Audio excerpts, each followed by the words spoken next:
Fantastic.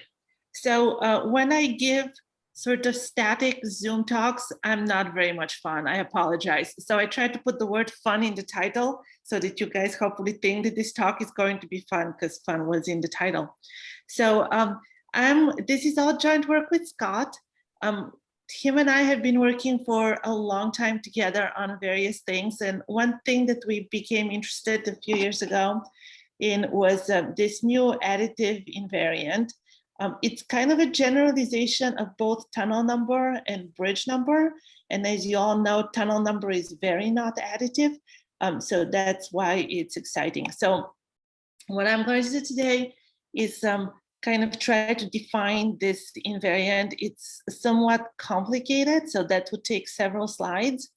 Then I'm going to tell you about some classical results that we can reprove using this new invariant very easily once we have set up the structure for the invariant, which will be my only proof in this talk.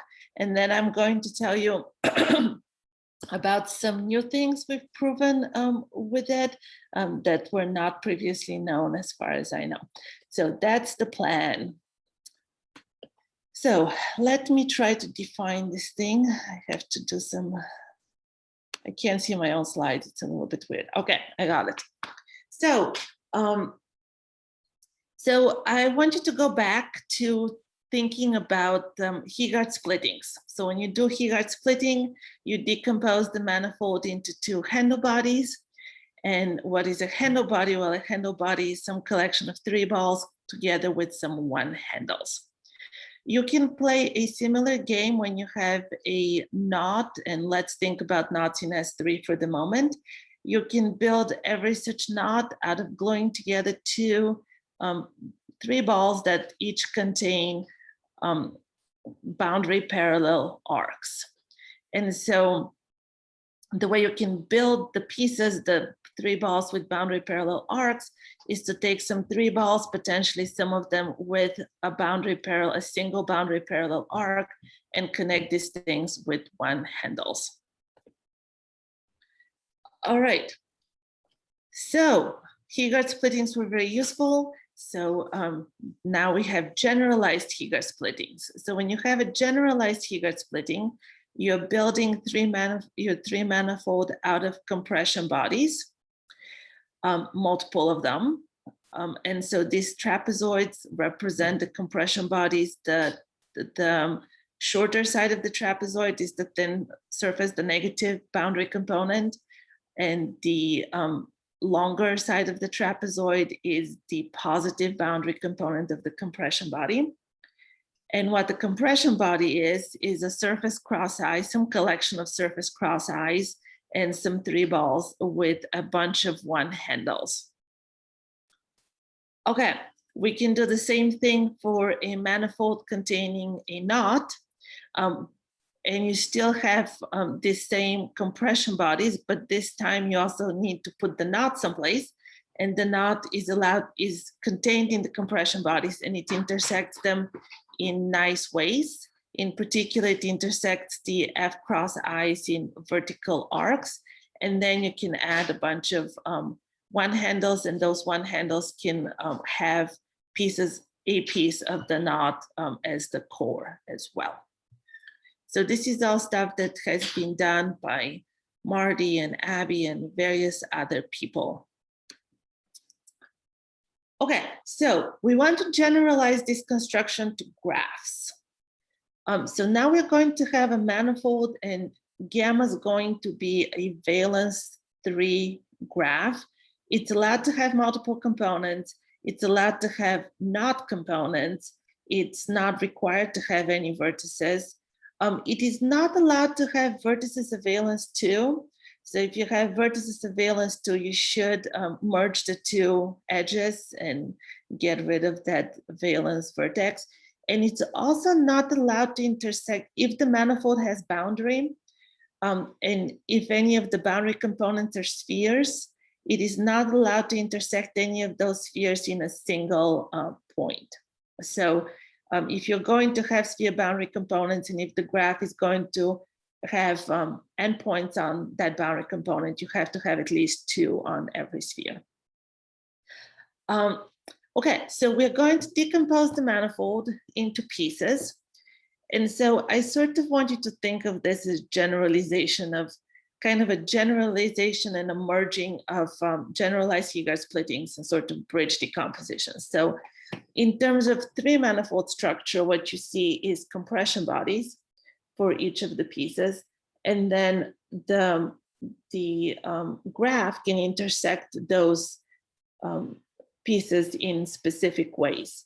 And so the way you can build the pieces is you can use surface cross eyes, potentially with vertical boundary, with vertical components of the graph. You're allowed to use spheres that have a single boundary parallel arc.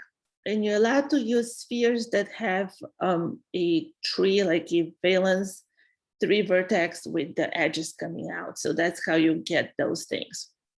And so, and then you can connect all of these pieces either with regular one handles or with one handles that have a piece of the knot as their core. So that's the definition of these pieces. And so you get the decomposition of your manifold. And there's two, so the script fancy H is this decomposition, which we call VP bridge decomposition. The VP stands for vertex punctured, because when we actually use these things, sometimes we remove neighborhoods of the punctures and think of them as boundary. The script H is all the surfaces that you're using to cut up the manifold graph pair into these pieces. And then the surfaces that are positive boundaries of the compression bodies together are the thick surfaces, and that's what script H plus is. And the ones that are the negative boundary components are the thin surfaces, and that's what H script minus is. Okay, so you should keep in mind this decomposition in everything we do from here on. So just like with generalized Heegaard splittings, some of these decompositions are more useful than others. And in particular, just like with generalized Heegaard splittings, you can always find such a decomposition so that all the thin surfaces are essential and all the thick surfaces are strongly incompressible. So this is very similar to what you usually do when you have a generalized Heegaard splitting. In this case, it becomes much more difficult to prove that you can get such a decomposition, such a thin decomposition, because some of the untelescoping operations that you do that for generalized Heegaard splittings clearly reduce some invariant like genus, etc. Don't clearly reduce anything in this case. And also when you get surface cross eye components, which in generalized Heegaard splittings you can just throw out and you still have a generalized Heegaard splitting. Here, sometimes when you try to throw these things away, you no longer have a VP bridge surface. So this is kind of a long and clunky argument, but it does work, and you can get a nice one where the thin surfaces are essential, which is what we mostly use. Okay, I promised you an invariant. I think I'm about to give the invariant. Okay, the invariant. Sorry, Abby. Raised hand, yeah. Yes, you're not allowing the edges of the graph to slide around. Like you're not allowing one vertex to pass through another vertex or anything. Correct. Okay, cool. Thanks. So the complexity. So we define this new complexity, which we call extent, for a surface. The surface S does not have to be connected. So the extent of S is the number. So this is an embedded surface that's transverse to the graph. And so the extent is the number of times the surface intersects the graph minus the Euler characteristic of the surface thought of as a closed surface divided by 2. So this is sort of reminiscent of genus and things like that, just a little bit more complicated. So if you have one of these VP bridge surfaces, the net extent of the whole thing is the net extent of the positive surfaces, the thick surfaces, which Remember, extent is defined for any surface, including not connected surfaces. So this is the extent of the usually not connected surface H plus minus the extent of H minus. But we are not done. So now we need to define this. So this is an invariant for a VP bridge decomposition. Now I have to define it for a manifold. And to define it for a manifold, I first have to define the net Euler characteristic of the decomposition. And the net Euler characteristic is the negative Euler characteristic of the thick surfaces plus the Euler characteristic of the thin surfaces.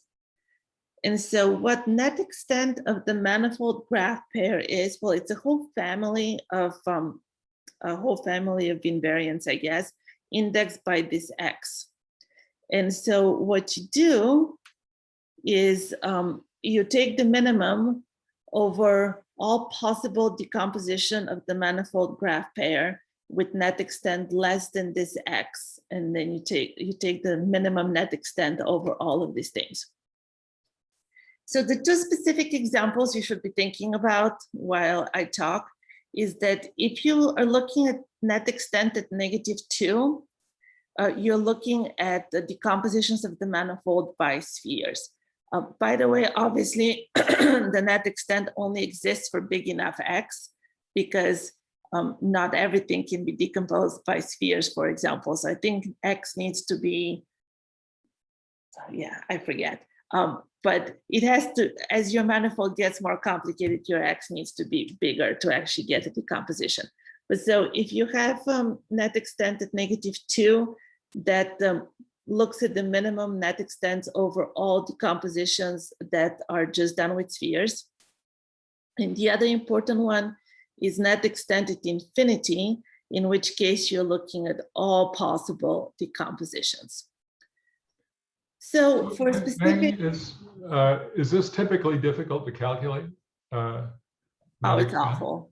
It's awful. Okay. Yeah. Seeing minimum there was frightening. So. Yes, it's awful. Okay, great. But what you get for dealing with the awfulness is that it does behave surprisingly well. So I will show you its extremely good behavior. But so if your graph is actually a knot and you're looking at the sphere, when you think about net extent at -2, you're thinking of all possible decompositions with spheres. That includes the bridge surface. And so the net extent in this case is less than or equal to the bridge number -1. And if you are looking at, you know, my -1 might be on the wrong inequality, sorry. If you're looking at the net extent at infinity, one of the surfaces that you're considering is the Heegard surface for the knot complement.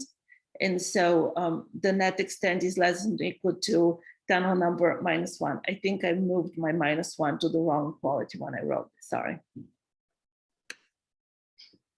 Okay. Does it make sense in the case where the gamma is empty?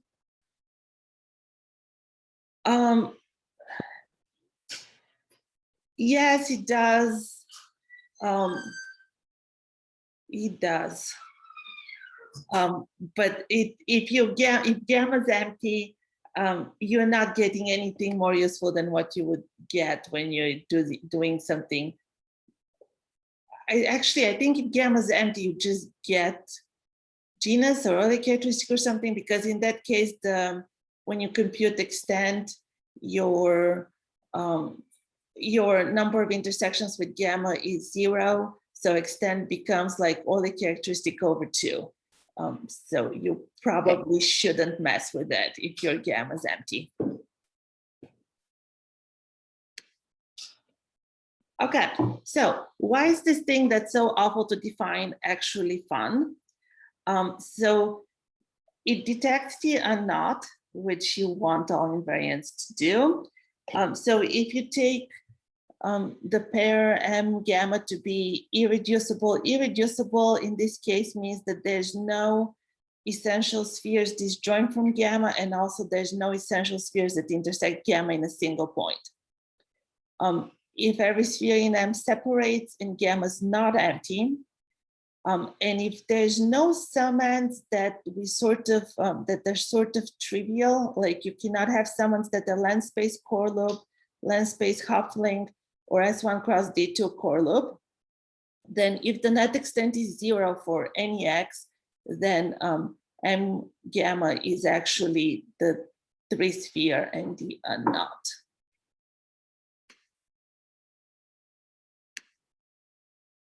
All right, and the other awesome thing about it is that it's additive. So you're still irreducible, connected, gamma is still not empty. So this is how big X needs to be for a decomposition to actually exist. Then there exists a prime decomposition so that the net extent is the sum of the net extents of the pieces. The P3 over 2 is the number of, well, the P3 is the number of twice-punctured spheres in the decomposition. So when we talk about decompositions of graphs, you can allow decompositions along twice-punctured spheres, which is what you do when you have knots, or you can sum them along a vertex, in which case you get the 3 twice-punctured sphere. So that's what that P3 is. Okay, so here's something fun you can prove very easily once you build up all of these, all of that structure. So if you have a 2-bridge knot, then it's prime. That's a theorem by Schubert. And here's how you prove it in 3 lines if you use this invariant. You know that K is 2-bridge, so the extent at -2 has to be less than or equal to 1. And it cannot be 0 because we know that the knot is not the unknot, so it actually is 1. If the knot is composite, then by the theorem I just showed you, there's a decomposition so that the net extents add. And if the net extent is 1 and the net extent of each of the summands is at least 1, then N needs to be 1. So there was only 1 summand. So you can prove the result for tunnel number the same way, except you're going to use net extent at infinity. So here's the result for tunnel number, which was originally a result of Norwood. If you have tunnel number of a knot be 1, then K is prime. You can repeat the argument I just gave you, but you should take net extent at infinity. It's again true that the net extent at infinity is 0 if and only if you have the unknot. Okay, so now I'm going to, well, give you some results with no proofs about things that I think we didn't know before we had this. In particular, Scott and I did a bunch of work on genus 2 spatial graphs. So if you think about the tunnel number of these things, the tunnel number behaves terribly as tunnel number tends to do. So this picture, if I copied it correctly, is a connect sum of 3 theta graphs. A theta graph is just a graph with 2 vertices and 3 edges. So this is supposed to be a sum of 3 non-trivial theta graphs, and the tunnel number is 1. The tunnel is the red thing on the graph. So this thing is clearly not additive. But here is what is true about it. Oh, I have to define one more thing, sorry. So these are sort of our sort of trivial cases that we can't really detect with our technique. So we call a pair 1-0 curve if the manifold is a length space and gamma is a core loop with respect to a Hilbert torus.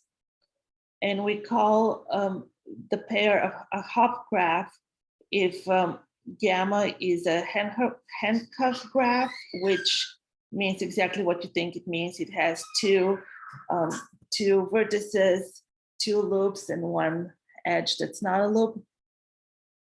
So this is a hop graph if there's a torus intersecting P in a single point, like in the picture below.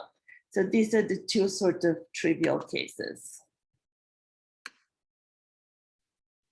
Okay, so here's what we can prove with our invariant and the ideas of imposition. If you have a manifold gamma, an irreducible composite three-manifold graph pair, so that every sphere separates and gamma is genus 2, then the tunnel number is at least m-1/2 plus k. And m-1 is the number of theta curves that are not trivial and not hop graphs, and k is the knots that are not 1-0 curves. So if you notice, so for the graph that I showed you before that was made out of 3 non-trivial theta curves, then m will be 3, k will be 0. So this actually does give you 1. So the example I showed you shows that this inequality is actually sharp. Okay. If you restrict yourself to Brownian graphs, and a Brownian graph is a graph where every subgraph can be isotoped into a tame sphere, but the whole thing cannot be isotoped into a tame sphere. So if you restrict yourself to Brownian graphs, then and you have a composite theta Brownian curve with m factors, then the tunnel number is actually bounded below by m. So for Brownian graphs, you can do better than you can in general, and you can actually get the bound by m. Okay. You can also tell stuff about the bridge number of these graphs. And again, the reason our results usually tend to be sort of pairing of here's what we can tell about the tunnel number and here's what we can tell about the bridge number is that secretly we're proving things about extent. And then the extent at -2 tells us things about the bridge number, and the extent at infinity tells you about the tunnel number. So our results tend to be stuff about bridge number paired with stuff about tunnel number for the same object. So for bridge number, the minimum is the bridge number for composite graph is at least m+3/2 plus k, where m is genus 2 graphs that are not trivial theta curves, and k is the factors that are knots. And again, for Brownian graphs, we can do better. For them, we can get the bridge number is at least m+3/2. By the way, because these are graphs, bridge number is often a fraction because the bridge number is the number of intersections with the bridge surface divided by 2. And so we get 1/2 all the time. So this is why you end up with the 3/2 in the result. Maggie? Yes. Can you just go back? I think I'm confused about what a composite theta curve is. That's because I So never with m factors, I mean, do you mean m disjointly embedded theta curves? Do you mean no. m I mean, theta curves added together? Yeah, so we're adding them. And so if you're going to be adding theta curves to get a theta curve, you have to do valence 3 sums. So Oh, okay. yeah, so I was confused how you were getting any genus 2 graphs at all this way. Okay, so yeah, so this is an example of 3 theta curves added together that gives you a theta curve. And the reason you can do that, like all of these additions have to be along tripunctured spheres. Otherwise, you'll end up with way too many vertices right away. So if you're going to be summing theta curves and getting a theta curve, all of your sums have to be along vertices. And we're summing both theta curves and knots, but we are ending up with theta curves. So you have to, only certain kinds of sums would actually result in a theta curve. okay. All right, thank you. So the last thing I wanted to show you, so we all know and love the theorem of Schubert and then Schulten's about bridge number of satellite knots. So what Scott and I are currently working on, and I think we're done, I think it's correct, is this result for graphs. And so what we can prove, I hope, is that you have an irreducible pair and you have a satellite graph contained in a solid torus with some core curve K and a wrapping number omega, then the bridge number of the graph is at least omega times the bridge number of the knot, which is the equivalent to the Schubert-Schulten's result for graphs.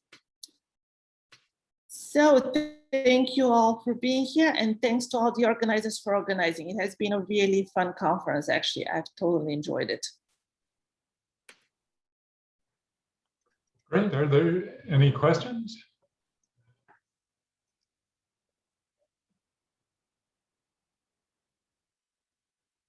Okay. Okay. Well, let's thank the speaker again. And thanks. Thank you. And the next